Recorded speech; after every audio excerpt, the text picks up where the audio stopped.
अधिक गावै संत सुजान। धन्य धन्य सतगुरु सुखदाय। महिमा कही न जाय। जो कछु कहूँ तुम्हारी कृपा। मोते कछु न सह।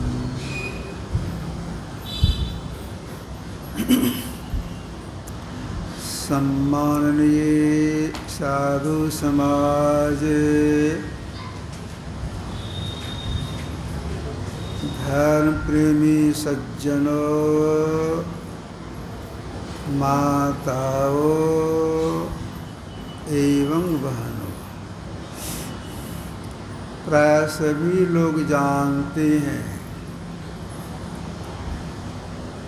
कि सबरी मातंग मुनि की शिष्या थी। उनके आश्रम में रहती थी। आश्रम में रह करके वे आश्रम की सफाई करती थी। जंगल से सूखी लकड़ी काट करके आश्रम में देती थी भोजन बनाने के लिए, धुनी रमाने के लिए।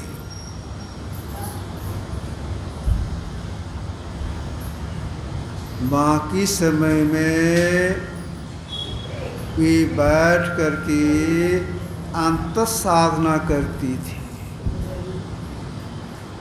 दिन में भी और रात में भी आंतरिक साधना करती थी। साधना करते करते वे संत अवस्था को प्राप्त कर चुकी थी। भगवान श्री राम जब उनके कुटिया पर गए तो माँ सबरी से भगवान राम ने कहा था, सकल प्रकार भगति दृढ़ तोरी। ये सबरी आप सब प्रकार की भक्ति में पूर्ण हैं। स्थूल भक्ति में भी, सूक्ष्म भक्ति में भी आप पूर्ण हैं। अब उपदेश करना है तो सबरी को माध्यम बनाए। जैसे देखिए भरत जी को माध्यम बना करके वशिष्ठ मुनि कुछ उपदेश किए थे। प्रजाओं को माध्यम बना करके भगवान राम उपदेश किए थे। यही भगवान श्री राम माँ सबरी को माध्यम बना करके संसार लोगों को उपदेश दिए। अभी हम लोगों ने सुना क्या कहा भगवान श्री राम ने? संतों का संग करने के लिए कहा, कथा प्रसंग को सुनने के लिए कहा।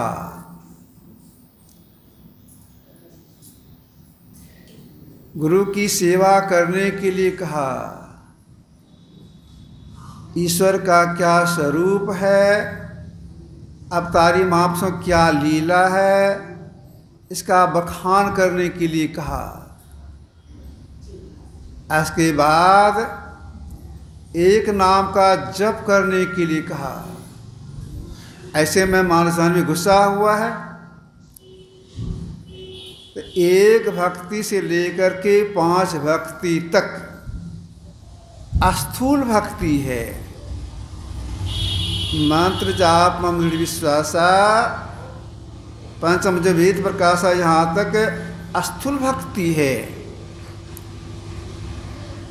इसके बाद भगवान श्री राम ने महासव के माध्यम से क्या कहा, अभी लोगों ने पाठ में सुना। छठ दमशील मतलब दमशीलता को प्राप्त कीजिए। मतलब क्या हो गया? हमारी इंद्रियां विषय में नहीं जाए, यही काम करने के लिए भगवान श्री राम ने महाशबरी के माध्यम से कहा, दमशीलता प्राप्त कीजिए कि हमारी इंद्रियां विषय में नहीं जाए। अगर हमारी इंद्रियां विषय में जाएगी तो आवागमन का चक्र समाप्त नहीं होगा, दुखों को भोगते रहेंगे। तो हमारी इंद्रियां विषय में नहीं जाए, इसके लिए क्या करना होगा? ये जो हम लोगों की दो आँखें हैं और दोनों आँखों से दृष्टि की धार निकल रही है और समांतर रेखा में निकल रही है। अगर कोई इन दोनों धारों को एक कर लेंगी तो उनकी इंद्रियां विषय में नहीं जाएगी। अब एक करने के लिए क्या करना होगा? तो गुरु जहां देखने के लिए बता दें वहां पर देखना होगा। सिमटी निगाह से देखने के लिए बता दें, सिमटी निगाह से देखना होगा। समय कितना चाहिए देखने में, जिससे हमारी इंद्रियां विषय में नहीं जाए, जिससे हमारे शब्द जाए इंद्रियां विषय में नहीं जाए, समय कितना लगेगा इसमें? तो देखिए कुछ कोट के महापुरुष हो गए संत कबीर साहब, इन्होंने संसार के लोगों से कहा विस्तारों को जोड़ने में कितना समय लगाना पड़ेगा। इनकी वाणी में है, 8 पहर सन्मुख लड़ाए, सोई बांधाए बाना हो, जीत सला भव सागर, सोई सूरा मर्दाना हो। 4 पहर का दिन होता है, 4 पहर का रात। कबीर साहब का कहना है 8 पहर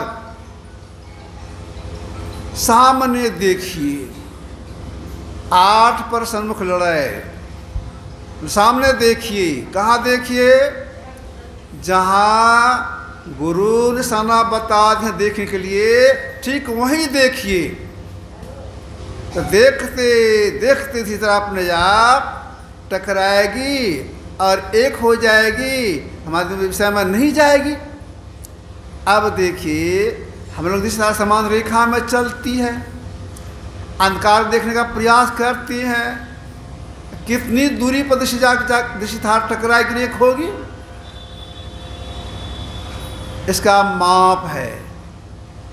क्या माप है? तो गुरुदेव की वाणी में है, गंग जमुन सरस्वती संगम पर संध्या करुणित भाई, दृष्टि जुगल कर अंगुल 12 पर 2 और 10। अगर कोई यह सोचे 12 अंगुल पर इशारों को जोड़ना है तो अपने से पकड़ कर जोड़ देंगे, ऐसा कर सकेंगे? नहीं कर सकेंगे। हम साधक का काम है केवल देखना। जहाँ देखने के लिए बता दिया गया हमें सिर्फ देखना। देखते देखते अपने आप दिशेदार ठीक 12 अंगुली दूरी पर, ठीक 12 अंगुली दूरी जा करके टकराती और एक होती है। का माप है 12 अंगुल, 12.25 या 12 अंगुली पर दृष्टि न टकराती और न एक होती है। इसी बात को पूर्व के ऋषि भी कहे हैं, 12 अंगुल पर्यंते नासर विमले 2 और 10 प्रतिशत टकराती एक होती है। इस क्रिया में हम सफल हो जाएं, इसके लिए जितने बड़े बड़े महापुरुष हो गए सबका कहना है इसके लिए समय लगाना पड़ेगा। जब समय नहीं दे पाएंगे सफलता नहीं मिलेगी। समय लगाने का प्रयास करना चाहिए। एक बात, दूसरी बात यह है बैठने की जो सही कला है उस कला से बैठ करेंगे सफलता मिलेगी। अगर बैठने कला में गलती करेंगे तो सफलता नहीं मिलेगी। तो बैठने कला क्या है? भगवान कृष्ण ने कहा था अर्जुन से, समंकाय शिरोग्रीवं, मतलब सीधा। सीधे में हो कैसे? पीठ का रीढ़, गर्दन और सिर एक सीध में रही। तो जो बात भगवान कृष्ण ने कहा था आज से 5,500 वर्ष पहले, ठीक वही बात हमने गुरुदेव इस कलिकाल में कही है। इन्होंने क्या कहा? धर गर मस्तक सीधी साधी आसन आसीना, सीधा बैठने के लिए। तो देखिए, सीधा बैठने से पहला लाभ यह होता है उनका श्वास कम चलता है, उनकी आयु बढ़ जाती है। पहला लाभ, आयु बढ़ जाती है। अगर कोई समाधि में चले गए, बहुत लंबी आयु हो जाती है, हजारों साल वे संसार में रह जाती है। जिस समय अपने देश में अंग्रेज का शासन था, तो दानापुर, जो पटना के आगे दानापुर है, वहाँ एक व्यक्ति रेलवे में काम करती थी। उनका नाम था लाहिरी जी। एक आके उनको बदली की चिट्ठी आ गई, आप दानापुर से हिमालय तराई रानीखेत जाएं। जहाँ बदली हुई, लाहिरी जी वहाँ गए, रानीखेत गए, जाके ज्वाइन किए ऑफिस में काम करने के लिए। दिन भर काम किए। जब संध्या का समय हुआ तो मन हुआ तो टहलना चाहिए, स्वास्थ्य लाभ के लिए कुछ टहलना चाहिए। टहल लेंगे, इसके बाद डेरे में जाएंगे। टहलने के ख्याल से ऑफिस से निकले, पहाड़ी क्षेत्र, पहाड़ टहलते हुए जा रहे हैं। मन में हुआ अब लौट चलना है। तो जैसे मन में बात आती, अब लौटेंगे, आवाज आती है, लाहिरी जी और आगे बढ़िए। एक खड़ी चौकन्ना होगा रे। मैं पहली बार आया, किसी से परिचय नहीं, फिर नाम लेके कौन कहते आगे बढ़िए? अच्छा, आगे थोड़ा बढ़ना चाहिए। थोड़ा आगे बढ़े, मन अब बहुत दूर आ गए, अब लौट चलना है। सिमन बात आगे लौटना है। फिर आवाज आती है, लाहिरी जी और आगे बढ़िए। चौकन्ना होकर देखने लगे, कहीं किन्हीं को नहीं देख रहे हैं। अरे केवल आवाज आती है, किन्हीं को हम देखते नहीं है। अब बिल्कुल सुनसान जगह, पहाड़ी क्षेत्र। अच्छा, थोड़ा सा और बढ़ना चाहिए, माननी चाहिए बात को। थोड़ा सा आगे बढ़े, फिर आवाज आती है, लाहिरी जी इधर देखिए। जिसे कहा इधर देखिए, जिस तरह आवाज आई उस ओर देखिए। देखते क्या है? पहाड़ की चट्टान पर एक महात्मा जी खड़ी हैं। इधर आइए। अब सुनसान जगह है, अकेले हैं। अब महात्मा जी बोला रहे कि यह मेरे पास आइए, तो जाना पड़ेगा। लाहिरी जी उनके पास गए, उनको प्रणाम किए। महात्मा जी का नाम था बाबा जी महाराज। उन्होंने कहा अब मेरे साथ चलो। अब आज्ञा हो गई, मेरे साथ चलो। तो आगे के महात्मा जी, अब पीछे पीछे लाहिरी जाने लग गए। चलते चलते एक गुफा के पास पहुंचे। बाबा जी महाराज ने कहा मैं इसमें घुसता हूं, तुम्हें मेरे साथ घुसो। तो महात्मा जी उसमें घुसे, तो लाहिरी जी उसमें घुसे। तो गुफा में तो अंधार रहना चाहिए, लेकिन वहाँ पूरा प्रकाश था। गुफा के भीतर में अंधार के बदले प्रकाश था।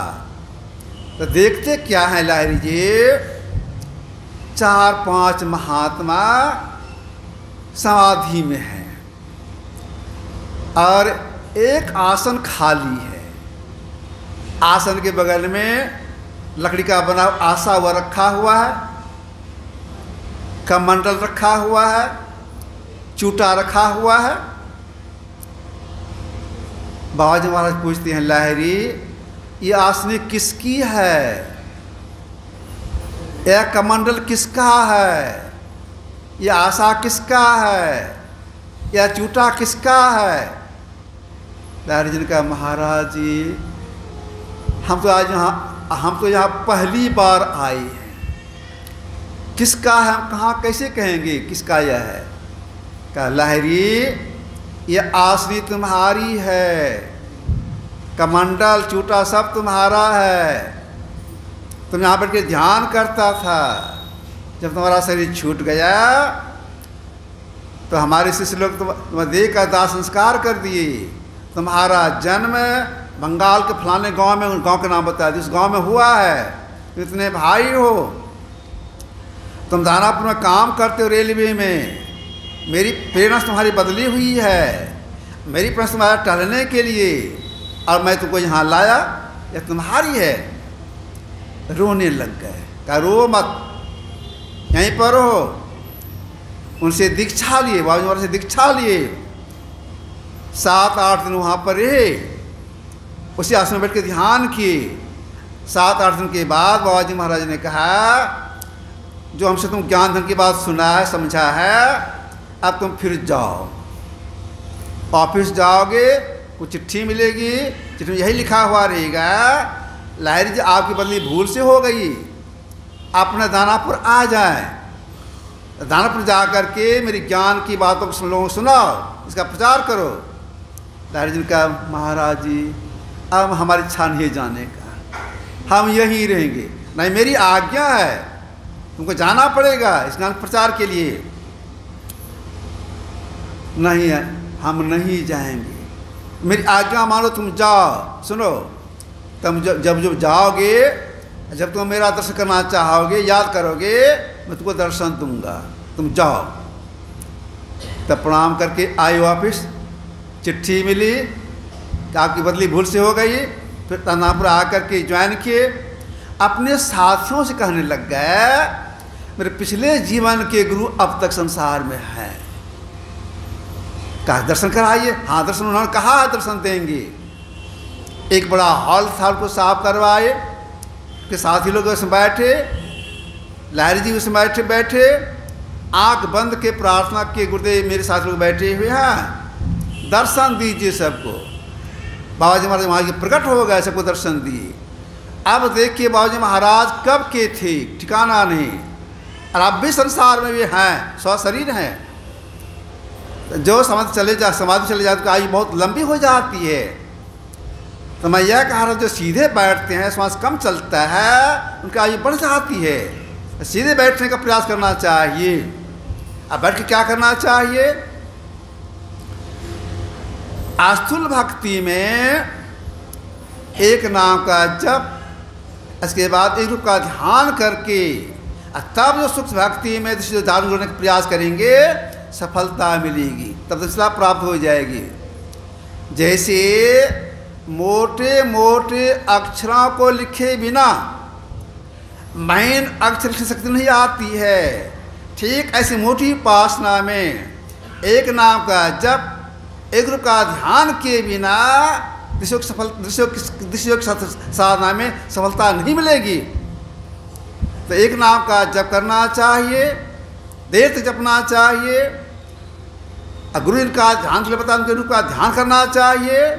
इसके बाद समय लगा करके अंधकार में जहाँ देखने बताया गया है, टक टक लगा के देखना चाहिए, सिमटी निगाह से देखना चाहिए। बिल्कुल सिमटी निगाह से देखते हैं तो देखते देखते इस तरह अपने आप टकराती एक होती है, तब उनकी इंद्रियां विषय में नहीं जाती है, इंद्रियां बस में हो गई। अब इंद्रियां बस में हो गई, दृष्टि खुल गई, इतने से भी जीव का परम कल्याण नहीं बताया गया है। इसके लिए अब क्या करना पड़ेगा? दृष्टि के बाद है आत्मदृष्टि। वह कैसे खुलता है? मनोनिग्रह होने पर। मनोनिग्रह कैसे होगा?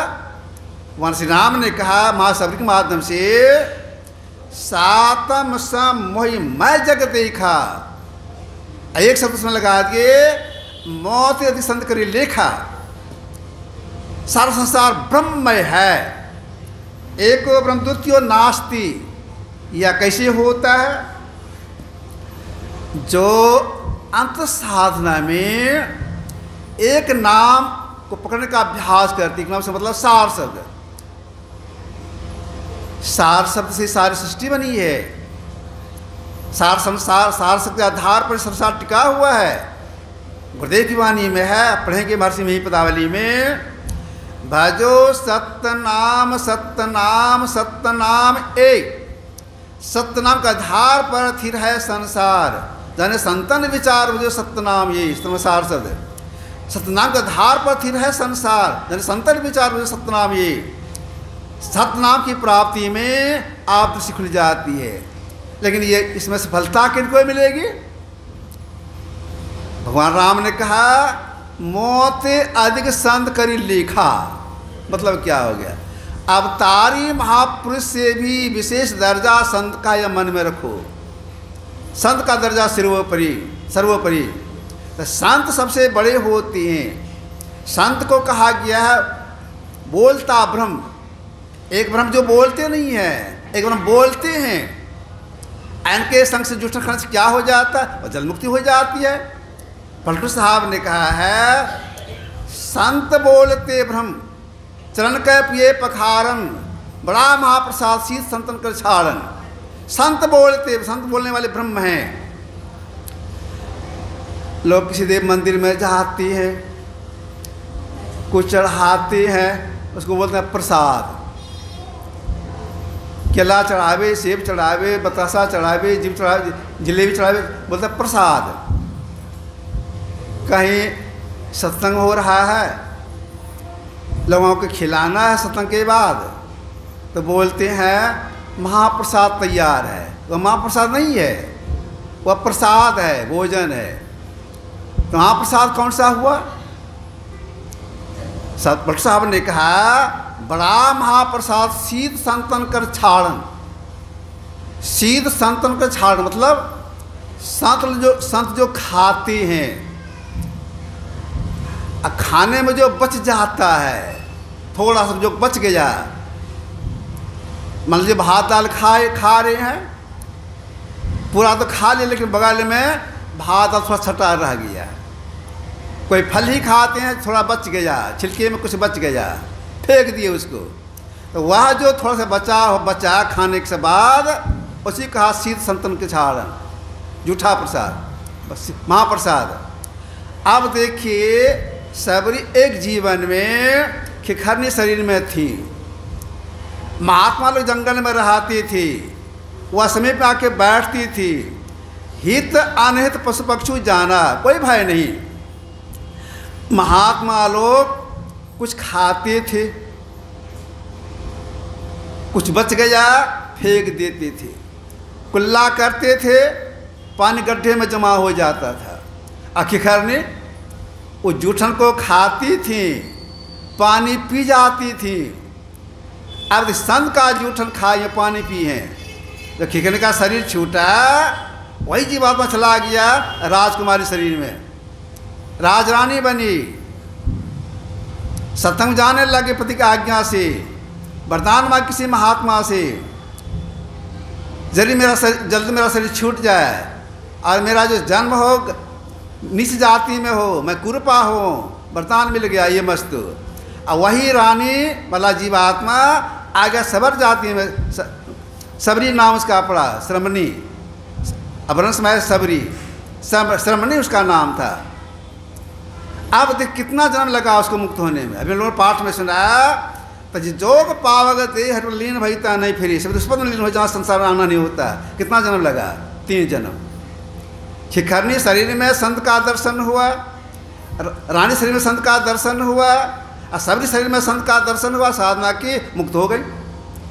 जो संत का संग करते हैं 3 जन्म में मुक्त होती हैं। इसलिए भगवान श्री राम ने 1 नंबर में रखा, प्रथम सत्संग कर संगा। यह जानकारी कहाँ मिलती है? सत्संग से होता है। इसलिए सब सत्संग में आना चाहिए, शांत होने का प्रयास करना चाहिए। यही आगे से हम थोड़ा सा रखा। बोलिए प्रेम से श्री सद्गुरु।